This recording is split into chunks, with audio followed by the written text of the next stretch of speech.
लेते हैं, माफियाओं की बात कर लेते हैं। माफियाओं को मिट्टी में मिलाया जा रहा है, इस पर क्या कहेंगे आप? हाँ, एक माफिया तो अभी जिनको इतना लंबे का समय का टाइम दिया कि भाई आराम से सेटल कर लो, डरा दो, परिवार को धमका दो, परिवार से किस तरह से जो है बातचीत कर लो, सेटिंग कर लो कि आपकी जान बच जाए। कौन से माफियाओं की बात कर रही है? आपने इसे भय की राजनीति नाम दिया, लेकिन आपको नहीं लगता कि कानून व्यवस्था बेहतर हुई है पहले से? बहुत बेहतर हुई है। अब आपको अगर जानकारी हो, इतनी बेहतर हुई है कि अब पुलिस ही चांदी लूटने लगी है। अब 50 किलो चांदी पुलिस ही लूट लेगी, बताओ। और पुलिस अपहरण में है, एक आईपीएस अपहरण में, और वो फिरौती मांग रहे हैं। और अभी मैं फिर कह रहा हूँ, जो अच्छा काम होगा उसका हम लोग समर्थन करेंगे। अच्छा, लेकिन अगर उसके नाम पे अपने विरोधियों को, विपक्ष के लोगों को डराना, धमकाना, उन पर मकान बुलडोजर चलाना, अगर इसको आप कानून व्यवस्था कहते हैं तो मैं इस बात को कानून धर्मांतरण और लव जिहाद के मामले भी तो बढ़ते जा रहे हैं। अब बात अगर यहाँ पर मामलों की हो रही है तो इस पर आपका क्या सोचना है? गलत है। अगर कोई किसी बैड इंटेंशन से किसी का धर्मांतरण कराए, धर्मांतरण तो बिल्कुल गलत है, मैं इसका समर्थन नहीं करता।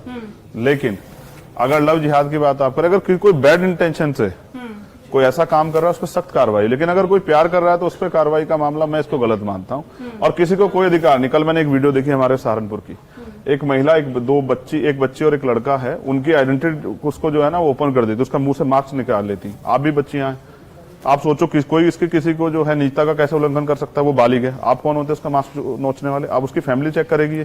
अगर वो अपराध कर पुलिस कार्रवाई करेगी, आप कौन होते हैं भीड़ बन के पीटने वाले? आपको किसने अधिकार दिया? ये सब दोनों तरफ है। चंद्रशेखर जी, ये दोनों तरफ है। मैंने कुछ मुस्लिम बच्चों की वीडियो भी देखी जो इस तरह लड़कियों को कर रहे हैं, और मैंने कुछ हिंदू बच्चों की वीडियो भी देखी जो इस तरह कर रहे हैं। मैं दोनों खिलाफ। चंद्रशेखर जी, देखिए, धर्मांतरण की बात क्योंकि हो रही है और धीरेन्द्र शास्त्री तो आप सुन ही रहे हैं उनको, तो उनकी इस सोच को, हिंदू राष्ट्र वाली सोच को से आप कितना इत्तेफाक रखते हैं? बस ये बहुत अच्छा सवाल किया आपने। क्या आप संविधान के खिलाफ हैं? यही मेरा सवाल। नहीं, अभी आप संविधान मैं तो नहीं अभी आप संविधान के बारे में मुझसे पूछ रहे थे, यूनिफॉर्म सिविल कोड पे। मैंने पूछा आप इससे इत्तेफाक मैं क्या कह रहा हूँ? देखिए, ये भारत है ना, सेकुलर भारत, ये इसकी पहचान है। अनेक धर्म, अनेक जातियां, सबकी अलग परंपरा, सब कुछ। आप हिंदू राष्ट्र कैसे बना दोगे? और वो हिंदू राष्ट्र का एजेंडा क्या है आप पे? एक बड़े, अब हमने तो सीजीआई साहब को सुना, उन्होंने कहा आप एक हिंदू गांव भी बना के दिखा दो, उसकी क्या विविधताएं होंगी, उसको किसको क्या अधिकार होंगे, यही बता दो आप। उसमें कौन ऊपर बैठेगा, कौन नीचे बैठेगा, कौन शासन चलाएगा, कौन जो है सुरक्षा करेगा, यही बता दो। तो कोई एजेंडा नहीं है, सिर्फ राजनीतिक एजेंडा और कुछ नहीं है। और एक सेकंड, देश के प्राइम मिनिस्टर हिंदू हैं, बहुत सारे स्टेट में चीफ मिनिस्टर हिंदू हैं, प्रमुख सचिव से लेके बहुत सारे अधिकारी हिंदू हैं। और कौन सा हिंदू राष्ट्र बनाना है भाई? जो सबको प्रतिनिधित्व देना पड़ेगा ना, वरना तो फिर अगर एक ही विचारधारा के सब लोग हो जाएंगे, सोचो इस पूरे न्यूज रूम में अगर एक ही विचारधारा के लोग हो जाएं तो दूसरे लोगों की तो बात ही नहीं होगी ना। आप खुले मंच पर अपनी बात रख रहे हैं और उसके बाद में आप कह रहे हैं कि अधिकार नहीं है। अच्छा, आप इसको भी छीन लेना चाहते हो? नहीं, छीन लेना चाहते नहीं है, आपको अधिकार दिया। देखिए नहीं, ये किसने दिया है? धीरेन्द्र शास्त्री को भी अधिकार है। बिल्कुल अधिकार है, देश के कॉन्स्टिट्यूशन के खिलाफ बोलने का उनको अधिकार है, लेकिन उन पर कार्रवाई का अधिकार भी पुलिस को होना चाहिए। लेकिन ऐसा कुछ नहीं कहा उन्होंने। अब देखो, सरकार उनको बचा रही है, जिस दिन सरकार उनके एंटी आ जाएगी कभी भी नहीं बोलेंगे, फिर सरकार के साथ बोलेंगे। मैं जानता हूँ सरकार के रट्टा। अच्छा, एक मुझे आपका बयान याद आ रहा है, वो काफी पुराना है, शायद आपको याद हो ना हो। आपने एक बार कहा था कि मैं नेता कभी नहीं बनना चाहता, मुझे कार्यकर्ता की तरह काम करना है। लेकिन अब तो आप एक बड़े नेता के तौर पर ही जाने जा रहे हैं। देखिए, जानने को तो अभी भी तो आप एंकर हैं, लेकिन क्या इसके बाद आप बेटी नहीं हो किसी घर में जाके?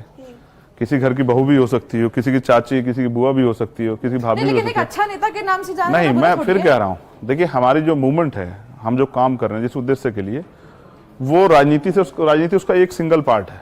जब हम सामाजिक परिवर्तन की बात करते हैं कि चाहे जेंडर के आधार पे हो, चाहे वो जाति के आधार पे हो, धर्म के आधार पे, गैर बराबरी नहीं होनी चाहिए, चाहे वो आर्थिक आधार पे हो।